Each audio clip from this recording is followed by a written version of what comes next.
Hello everyone. तो अब हम बीए फोर्थ सेम का जो सिलेबस है वो शुरू करने जा रहे हैं। तो आज का हमारा टॉपिक रहेगा द मंकी पॉ। मंकी यानी बंदर, पॉ यानी पंजा।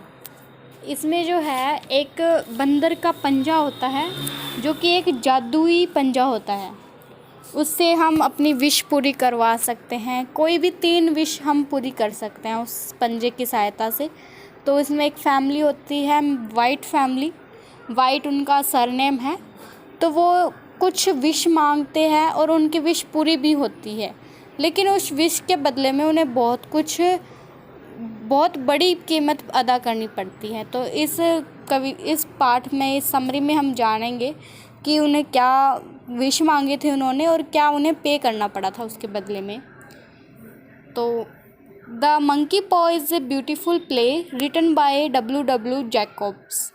द मंकी पॉ, मंकी का पंजा, एक बहुत ही ब्यूटीफुल प्ले यानी नाटक है। W. जैक्स के द्वारा लिखा गया। The main theme of the play is to show that fate is all powerful. इस प्ले की, इस नाटक की जो मेन थीम है यानी मुख्य जो इसका विषय है वो ये दिखाना है कि किस्मत जो है वो सबसे बड़ी होती है। किस्मत जो है वो बहुत शक्तिशाली होती है। Everything is predestined. सब कुछ जो है पहले से ही निश्चित होता है। If man tries to change his destiny he invites troubles. यदि अगर कोई व्यक्ति अपनी किस्मत को बदलने की कोशिश करता है तो वो बहुत बड़ी मुसीबत में पड़ सकता है और वह मुसीबतों को न्योता देता है। The idea is narrated through the tragic story of A happy family. इस पाठ का जो विचार है वो लेखक ने एक दुख भरी कहानी, ट्रेजिक स्टोरी यानी दुखदाई कहानी, एक सुखी परिवार की घटना बताकर, दुखदाई कहानी बताकर ये संदेश लोगों तक पहुंचाया है कि किस्मत जो है वो पहले से लिखी गई है। जो किस्मत में लिखा गया है वही होता है। Merrier Morris is a friend of the white family. Merrier Morris जो है वो वाइट फैमिली का एक दोस्त था। One evening he visit them. एक शाम को वह उनसे मिलने आता है उनके घर पे। He tells them strange story. वह उन्हें कुछ अजीब सी कहानियाँ बताता है। ही टेक्स आउट ए मंकी पॉ फ्रॉम हिज पॉकेट। और वो कहानियाँ बताते बताते एक बंदर का पंजा जो है अपनी जेब से बाहर निकालता है। It is a powerful magical powers. It has magical powers. उस जो पंजे में है वो बहुत ही जादुई शक्तियाँ होती है। He says that an Indian fakir put a spell on it.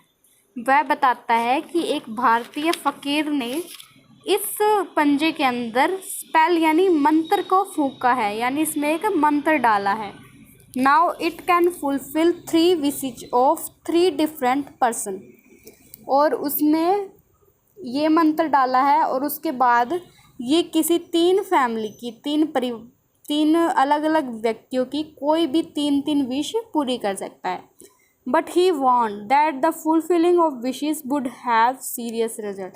लेकिन इसी के साथ वह उन्हें एक चेतावनी भी दे देता है कि इन विशेस का जो पूरा होने के बदले में बहुत ही सीरियस रिजल्ट भी मिल सकता है।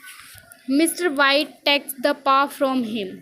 मिस्टर वाइट जो है वो उससे वो पंजा ले लेते हैं। Mr White and his wife are very excited about the paw. जो मिस्टर वाइट है वो है और उसकी पत्नी है वो बहुत ज़्यादा उत्साहित थे उस पंजे के बारे में जानने के बारे में और उसे यूज़ करने के बारे में। Mister white wishes for 200 pounds. Mister white ने फिर 200 पाउंड की मांग की, विश की। Nothing happens immediately. तुरंत से उसमें कुछ भी नहीं हुआ, ना ही उन्हें 200 पाउंड मिले, यानी कुछ भी हैपन नहीं हुआ। Herbert make fun of the paw. Herbert जो है इस स्टोरी में वो उनका बेटा है, इकलौता बेटा है Mr White and Mrs White का। वो उस पंजे का मजाक उड़ाता है। After that he goes to his farm for work where he is catch by fly wheel and dead. उसके बाद वह अपनी फर्म में चला जाता है जहाँ वो काम करता है, और वहाँ पर एक फ्लाई व्हील में जो घूमने वाला चक्कर होता है उसमें फंस जाता है और मर जाता है। Mr White gets 200 pound as compensation. अब देखिए, अब मिस्टर वाइट की जो है वो विश पूरी होती है कि उन्हें ना 200 पाउंड्स मिलते हैं। लेकिन वो मिलते किस लिए हैं? क्योंकि कंपनी में काम करते समय उनका बेटा मर जाता है, तो वो कंपनी वाले उसे देते हैं, उनका मुआवजा देते हैं। यानी उन्होंने उन 200 पाउंड्स के बदले में अपने बेटे को खो दिया। Thus they get their wish fulfilled, but at the cost of his son death. उनकी विश पूरी हो चुकी थी, लेकिन किस कीमत पर? उनकी बेटे की मृत्यु पर। In their second wish they want Herbert come back. फिर वो अपनी दूसरी विश में जो है वो हर्बर्ट को वापस मांगते हैं कि मेरा हर्बर्ट वापस आ जाए। ही कम बट एज ए स्पिरिट। वह वापस भी आता है, लेकिन किस रूप में? एक स्पिरिट, एक आत्मा के रूप में, यानी वह एक भूत बनकर उन्हें वापस मिलता है। ये उनके लिए और भी ज़्यादा खतरनाक हो गया था। In their third wish they want Herbert go back to his grave. उनकी तीसरी जो इच्छा थी उसमें वो मांगते हैं कि हर्बर्ट अपनी जो ग्रेव है, अभी वो मांगते हैं कि हर्बर्ट जो है अपनी ग्रेव में वापस चला जाए।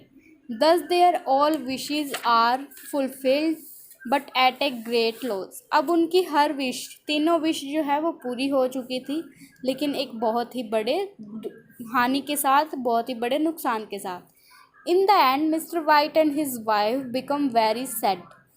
इसके अंत में जो मिस्टर वाइट और उसकी वाइफ है वो बहुत ज़्यादा उदास हो गए थे, एंड इवन रिग्रेट, और अपने किए पर पछता भी रहे थे। Their all happiness are gone with Herbert. उनकी जो उम्मीदें थी, उन्होंने जो सपने देखे थे, वो सब हर्बर्ट के साथ जा चुके थे।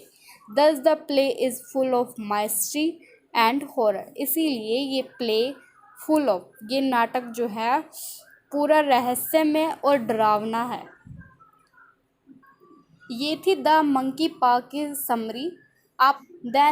अब हम स्टार्ट करने वाले हैं, ये 5 समरी होने के बाद हम स्टार्ट करने वाले हैं ग्रामर का पोर्शन। तो आप सब मुझे कमेंट करके बताना कि मैं ग्रामर में कहाँ से शुरू करूँ और आप किस लेवल की स्टडी चाहते हो। Thank you.